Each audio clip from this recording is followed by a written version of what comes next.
Hello दोस्तों, तो स्वागत है हमारे यूट्यूब चैनल ओके स्टडी। तो गाइस, आज की इस वीडियो में आपको बताने वाला हूँ व्याकरण के मोस्ट इम्पॉर्टेंट 100 इम्पॉर्टेंट प्रश्न। ठीक है, तो इस वीडियो को पूरा देखना है। वेरी इंपॉर्टेंट क्वेश्चन आपके लिए लाया हूँ जो आपका DTSC एग्जाम जल्दी होने वाला है, उससे रिलेटेड एक न एक क्वेश्चन आपके एग्जाम में आ सकता है। तो चलिए स्टार्ट करते हैं।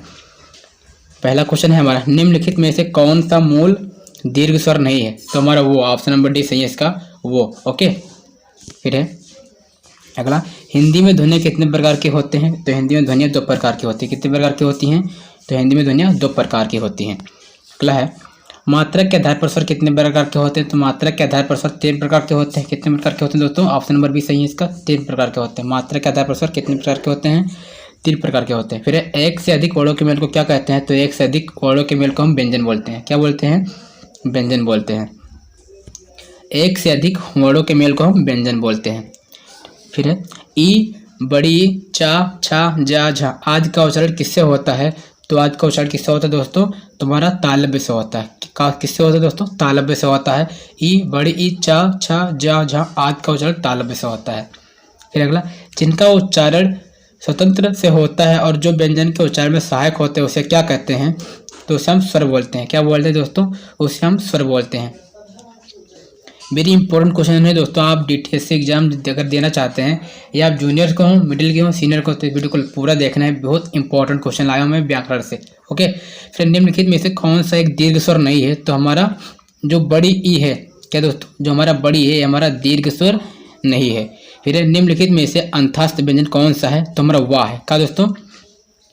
वाह, अंतस्थ व्यंजन। फिर है, हिंदी भाषा में कुल कितनी लिपियाँ होती हैं? तो 52 होती है। कितनी होती है दोस्तों? 52 होती हैं। हिंदी भाषा में कुल कितनी लिपियाँ होती हैं? 52 होती हैं।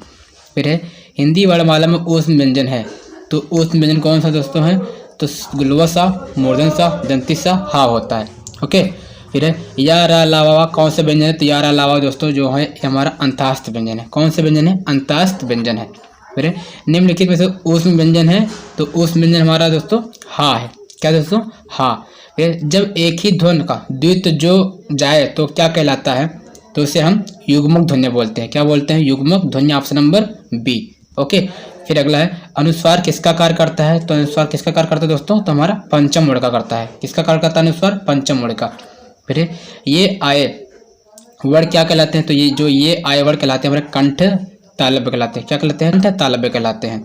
फिर है, वह छोटी से छोटी ध्वनि जिसके टुकड़े नहीं हो सकते हैं उसे क्या कहते हैं? तो उसे हम बोलते हैं दोस्तों वर्ण बोलते हैं। क्या बोलते हैं? वर्ण बोलते हैं। फिर है, जिनका उच्चारण ऊपर के दांतों पर जीभ लगाने से होता है उसे हम क्या बोलते हैं? तो क्या बोलते हैं दोस्तों? तो उसे हम दंत बोलते हैं। क्या बोलते हैं? दंत।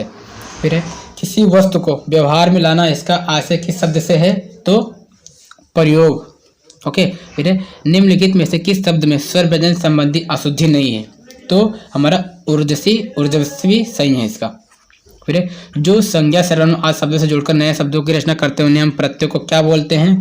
तो तद्धित प्रत्यय बोलते हैं। क्या बोलते हैं दोस्तों? ऑप्शन नंबर ये सही है इसका, तद्धित प्रत्यय। फिर जिस समास में पूर्व पद गौड़ तथा उत्तर पद प्रधान हो उसे कौन सा समास बोलते हैं? तो तत्पुरुष समास बोलते हैं। जिस समास में पूर्व पद गौड़ तथा उत्तर पद प्रधान होता है उसे हम तत्पुरुष समास बोलते हैं।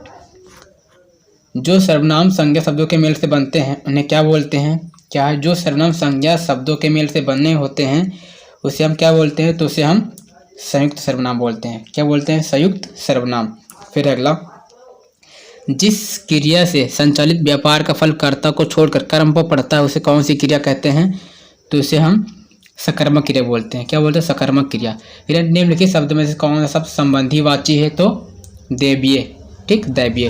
क्रिया के जिस रूप से क्रिया निष्पादन के समय का ज्ञान हो उसे हम क्या कहते हैं? तो उसे हम काल बोलते हैं। क्या बोलते हैं? काल। फिर वाक्य में प्रयुक्त शब्दों में परस्पर सामंजस्य को कहते हैं। तो क्या कहते हैं दोस्तों? अनव्यय कहते हैं। क्या कहते हैं? अनव्यय। ऑप्शन नंबर बी इसका सही हो जाएगा। फिर है, निम्नलिखित में से कौन सा शब्द प्रयत्न और उच्चारण के आधार पर व्यंजन का वर्गीकरण नहीं है? तो इसका ऑप्शन नंबर सी सही हो जाएगा, सघोष। ओके, सघोष। फिर व्युत्पत्ति के आधार पर संज्ञा कितने भेद होते हैं? तो व्युत्पत्ति के आधार पर संज्ञा के 3 भेद होते हैं। कितने भेद होते हैं? 3 भेद होते हैं। ओके, फिर सामान्य अधिकरण किस अव्यय का भेद है?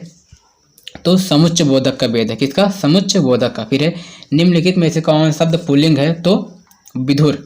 जो विद्युत शब्द दोस्तों ये पुल्लिंग है। फिर जिस वाक्य में दो या दो से अधिक स्वतंत्र उपवाक्य हो और योजकों द्वारा जुड़े गए हो तो उसे क्या बोलते हैं, तो उसे हम संयुक्त वाक्य बोलते हैं। क्या बोलते हैं, संयुक्त वाक्य। फिर है बोली का क्षेत्र जब थोड़ा विकसित हो जाता है और उसमें साहित्य की रचना होने पर वह क्या बन जाता है, तो हमारा उपभाषा बन जाता है। क्या बन जाता है, हमारा उपभाषा। फिर है जिन ध्वनियों की गणना न स्वरों में की जाती है न व्यंजनों में, उसे क्या बोलते हैं, तो उसे हम अयोगवाह बोलते हैं। आपको कमेंट करके बताना है कि अयोगवाह की संख्या कितनी होती है। फिर है स्वर तंत्रियों के आधार पर व्यंजनों को कितने वर्गों में बांटा गया है, तो 2 भागों में बांटा गया। कितने भागों में, 2 भागों में। मेरे भाववाचक संज्ञा कितने प्रकार के शब्दों से बनते हैं, तो 5 प्रकार के शब्दों से बनते हैं। कितने प्रकार के बनते हैं, 5 प्रकार के। फिर वर्णमाला में स्पर्श व्यंजनों की संख्या कितनी है दोस्तों, तो स्पर्श व्यंजनों की संख्या 25 होती है। कितनी होती है स्पर्श व्यंजनों की संख्या, 25। का से मा तक।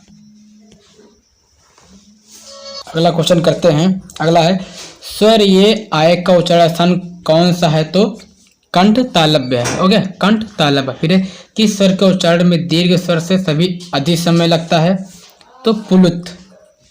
फिर किस व्यंजन का उच्चारण स्थान तालव्य है, ओके, तो झा। फिर भाषा का सार्थक लघुत्तम इकाई किससे माना जाता है, तो भाषा का सार्थक लघुत्तम इकाई हमको शब्द को माना जाता है। किसको, शब्द। स्वर संधि कितने प्रकार के होते हैं, तो स्वर संधि हमारे 5 प्रकार के होते हैं। कितने प्रकार के होते हैं, 5 प्रकार के होते हैं। फिर चौपाई के प्रत्येक चरण में कितनी मात्राएं होती है, तो चौपाई के प्रत्येक चरण में 16 मात्राएं होती है। कितनी मात्राएं होती है दोस्तों, 16 मात्राएं होती हैं। कितनी मात्राएं होती हैं, 16 मात्राएं होती हैं। फिर छंद कितने प्रकार के होते हैं, तो छंद हमारे 3 प्रकार के होते हैं। कितने प्रकार के होते हैं छंद, 3। फिर निम्नलिखित में से कौन सा वर्णिक छंद है, तो सवैया। ये हमारा वर्णिक छंद है। कौन सा छंद है दोस्तों, वर्णिक छंद है। फिर छंद पढ़ते समय आने वाले विराम को क्या कहते हैं, तो हम यति बोलते हैं। यति माने होता है विराम। ओके, छप्पे किस प्रकार का छंद है, तो छप्पे होता है वो हमारा विषम प्रकार का छंद है। कौन सा छंद है, विषम। फिर किस छंद का प्रथम और अंतिम शब्द एक सा होता है, तो कुंडलिया। कुंडलिया। उपमेय में कल्पित उपमान की संभावना को कहते हैं, तो क्या कहते हैं, उत्प्रेक्षा को कहते हैं। उपमान और उपमेय का अभेद क्या कहलाता है, तो रूपक कहलाता है। क्या कहलाता है दोस्तों, रूपक। फिर मुख्य रूप से समास कितने प्रकार के होते हैं, तो मुख्य रूप से समास हमारे 6 प्रकार के होते हैं। कितने प्रकार के होते हैं दोस्तों, 6 प्रकार के होते हैं। मुख्य रूप से समास 6 प्रकार के होते हैं। ठीक है, तो मैं 85 क्वेश्चन करा रहा हूँ। अगला वीडियो लाऊंगा उसमें फिर 50 क्वेश्चन करा दूंगा। अगर वीडियो पसंद है दोस्तों तो पहले वीडियो को लाइक कर देना, सब्सक्राइब कर लेना। मिलते हैं नेक्स्ट वीडियो में। Thanks for watching, keep supporting, keep learning.